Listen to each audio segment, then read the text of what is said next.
अस्मद्गुरुसमारम्भां यतिशेखरमध्यमां लक्ष्मीवल्लभपर्यन्तां वन्दे गुरुपरम्पराम् ஆழ்வார்கள் வாழி அருளிச் செயல் வாழி தாழ்வாதமில் குறவர்தாம் வாழி ஏழ்வாறுமைய அவர்கள் உரைத்தவைகள்தாம் வாழி செய்யமறை தன்னுடனே சேர்ந்து அகலகில்லே நிறையுமென் அலர்மேல் மங்கை உரை மார்பா நிகரில் புகழாய் உலகம் முன்னுடையாய் என்னையாழ்வானே நிகரிலமரர் முனிக்கணங்கள் விரும்பும் திருவேங்கடத்தானே புகழொன்னில்லாவடியேன் உன் அடிக்கீழமர்ந்து புகுந்தேனே அகில புவன ஜன்மஸ்தேம பங்காதிலீலே வினத விவித பூதௌராதரக்ஷைகதீக்ஷே ஸ்ருதிசிரசி விதீப்தே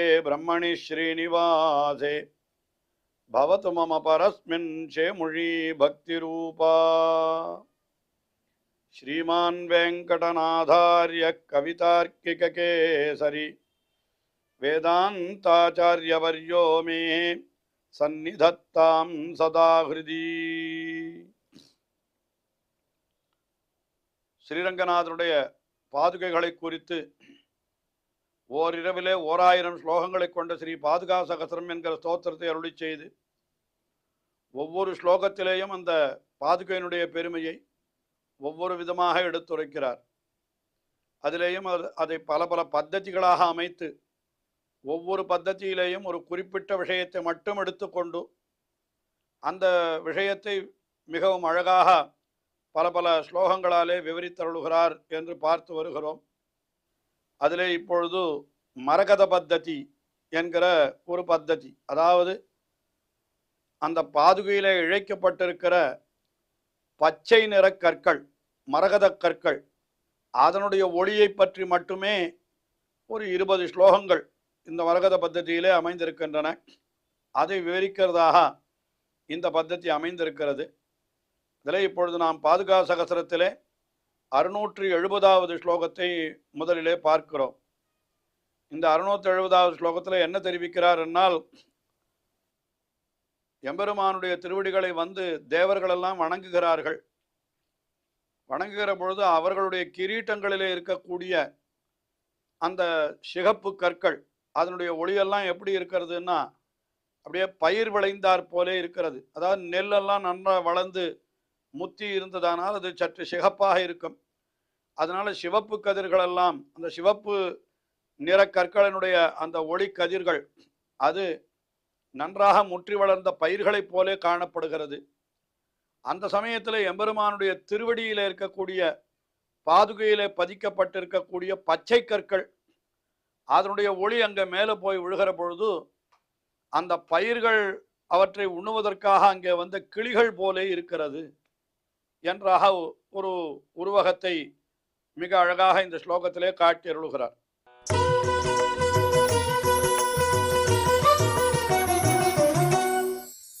சேவார்த்தமாகதவதாம் திரிதசேஸ்வராணாம் சூடாமணி பிரகரசாலிஷு மௌலிஷுத்வம் சம்வர்த்தயசி அசுரமர்தன பாதரக்ஷே ஸ்வேனாஷ்மகர்ப்பமஹசா சுகபங்கி சோபாம். அதாவது பாதரக்ஷே, அசுரமர்தன பாதரக்ஷே என்று முதல்ல அசுரமர்தனன் என்னால் அசுரர்களை எல்லாம் அழித்தொழிப்பவன் பகவான், அவனுடைய திருவடிகளை ரட்சிப்பவள் இந்த பாதுகை என்கிற கணக்கிலே அசுரமர்தன பாதரக்ஷே என்று அதை விழித்தார். அடுத்தபடியாக என்ன சொல்லுகிறார்? சேவார்த்தம் ஆகதவதாம் திரிதசேஸ்வராணாம். சேவார்த்தம், உன்னை சேவிப்பதற்காக, ஆகதவதாம் அங்கே வந்தவர்களான அந்த திரிதசேஸ்வராணாம், திரிதேஸ்வரான தேவர்கள், அவர்களைத்தான் சொல்லுகிறது. அவர்களுடைய சூடாமணி பிரகரசாலிஷு மௌலிஷு, அவர்களுடைய தலைமையிலே அணிந்திருக்கக்கூடிய கிரீட்டங்கள், அந்த கிரீட்டங்களிலே பலவிதமான ரத்தினங்கள் இழைக்கப்பட்டிருக்கின்றன. அதனுடைய ரத்தினங்களினுடைய ஒளி, அதுவும் அந்த கிரீட்டங்களில் இருக்கக்கூடிய சிகப்பு கற்களினுடைய ஒளி, அதை பார்க்கிற பொழுது அது எப்படி இருக்கிறதுன்னா ஷாலி, அதாவது வயல்களைப் போலே இருக்கிறது. வயல்கள் என்னால் அதில் நிறைய பயிர்கள் எல்லாம் விளைந்து கதிர்கள் எல்லாம் முற்றி கிடக்கும். அந்த கதிர்கள் எல்லாம் கொஞ்சம் சிவப்பாக தெரியும். அதனால தேவர்களுடைய கிரீட்டங்களிலே இருக்கக்கூடிய அந்த சிகப்பு கற்களுடைய ஒளி வயல்களில் இருக்கக்கூடிய அந்த நெற்கதிர்கள் போலே காணப்படுகின்றன என்று சொன்னார். அப்பொழுது அந்த நெற்கதிர்கள் மேலே என்ன விழுகிறது என்னால் இந்த பாதுகையில் இருக்கக்கூடிய பச்சை கற்களினுடைய ஒளி விழுகிறது. அது பார்க்கிற பொழுது எப்படி இருக்கிறதுன்னு கேட்டார். ஸ்வேனாஸ்ம கர்ப்பமக சாகா, உன்னுடைய அந்த பாதுகையில் இருக்கக்கூடிய பச்சை கற்களினுடைய அந்த ஒளி சிதறல்கள் அது என்ன பண்ணுகிறதுன்னு கேட்டார்.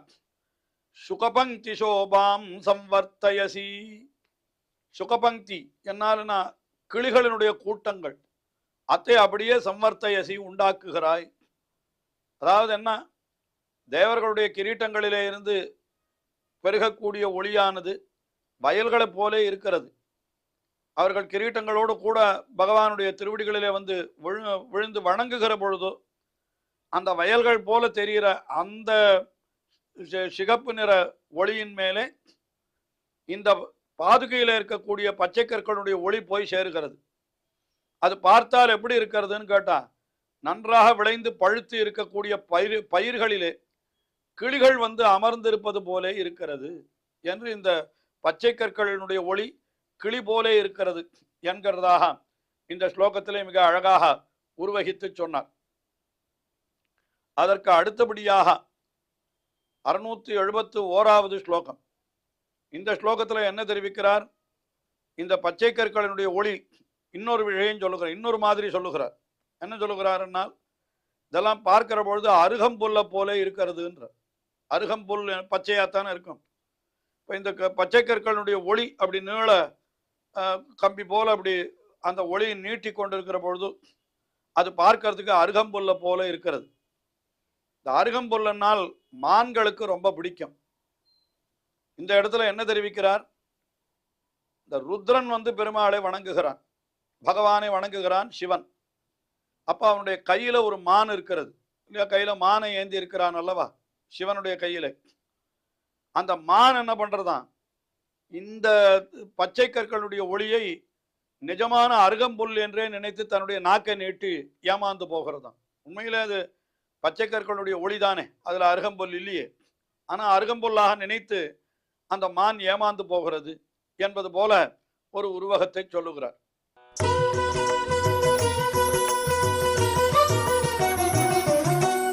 தரபரிணதூர்வா வல்லரி நிர்விசேஷை மரகத சகலானாம் மாம்சளை ரம்சுஜாலை பசுபதி விதிருத்தாத்வம் தஸ்ய பாணௌ நிஷண்ணம் மதுரிபு பதரக்ஷே வஞ்சயஸ்யேன சாபம். அதாவது இந்த மதுரிபு பதரக்ஷே, மதுரிபு பதரக்ஷே என்னால் மது என்கிற அசுரனை அழித்தவன். அந்த மது என்கிற அசுரனுக்கு சத்ருவாயிருப்பவன் பகவான். அவனுடைய பதரக்ஷே திருவடியை காப்பாற்றுகின்ற பாதுகையே என்ன முதல்ல அதை அழைத்தார். அது என்ன பண்ணுகிறதுன்னு கேட்டா, பசுபதி விதிருத்தா, பசுபதி, பசுபதி என்னால் சிவன், அவனாலே தாங்கப்பட்டிருக்கிற அந்த துவம் என பசுபதி விருதுத்தா துவம் என்னால் ருத்ரன் தன்னுடைய தலையாலே தாங்குகிறான் இந்த பாதுகையை. அப்படி தலையாலே தாங்குகிற பொழுது என்ன ஆகிறது? தஸ்ய பாணௌ நிஷண்ணம், அவனுடைய கையிலே இருக்கக்கூடியது எது? ஒரு மான்.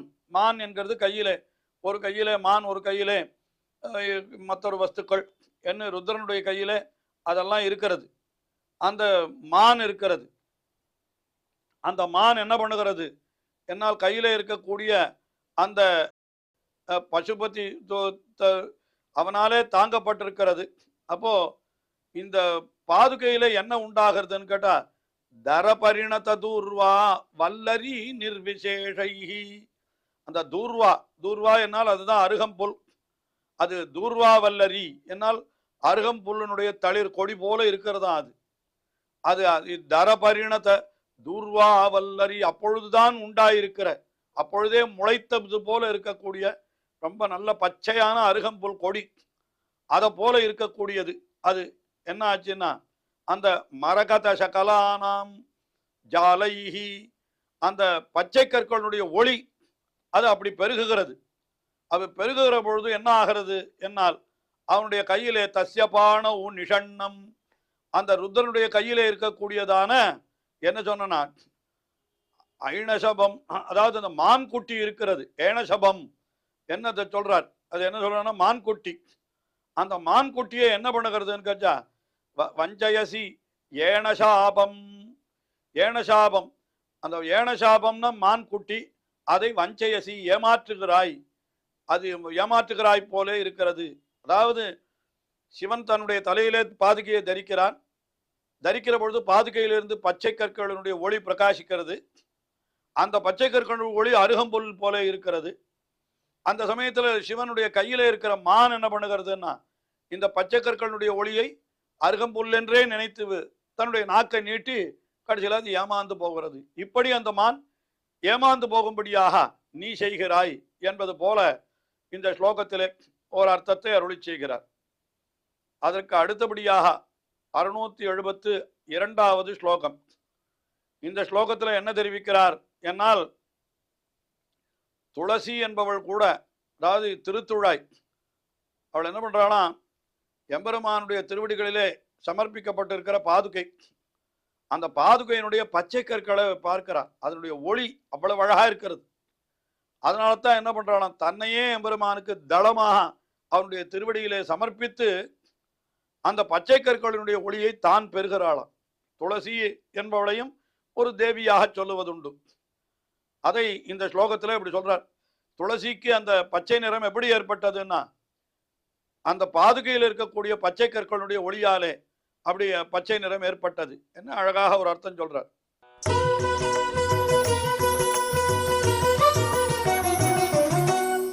ஹரிச்சரண சரோஜன்யாசயோக்யம் பவத்யாஹ பிரகுணம் அபிலஷந்த்யோ வர்ணலாபம் துளஸ்யஹ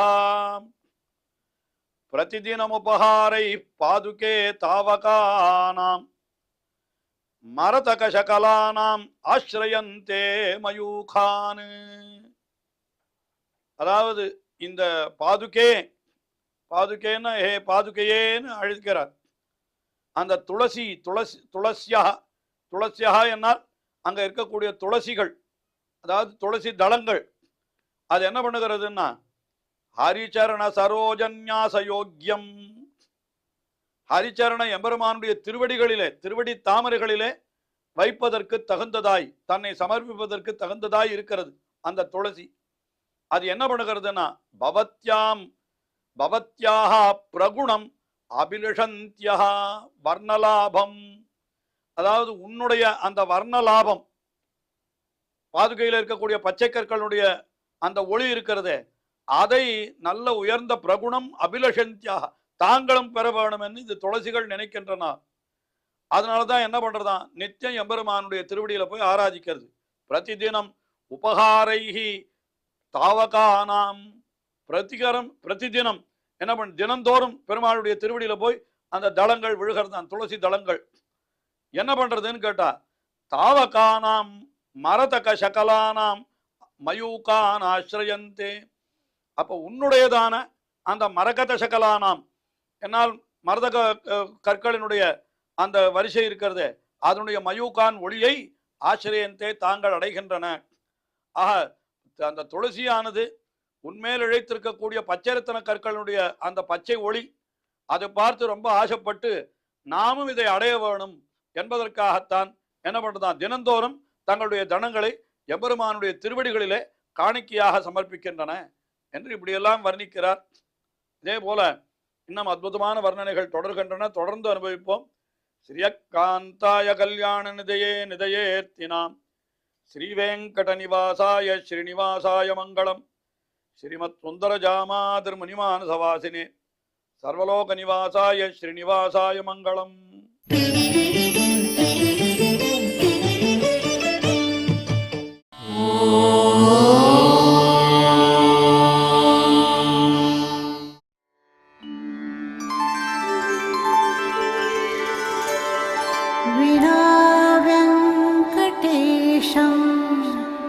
ननाथो ननाथः सदा वेङ्कटेशं स्मरामि स्मरामि। हरे वेङ्कटेश प्रसीद प्रसीद। प्रियं वेङ्कटेश प्रयच्छ प्रयच्छ।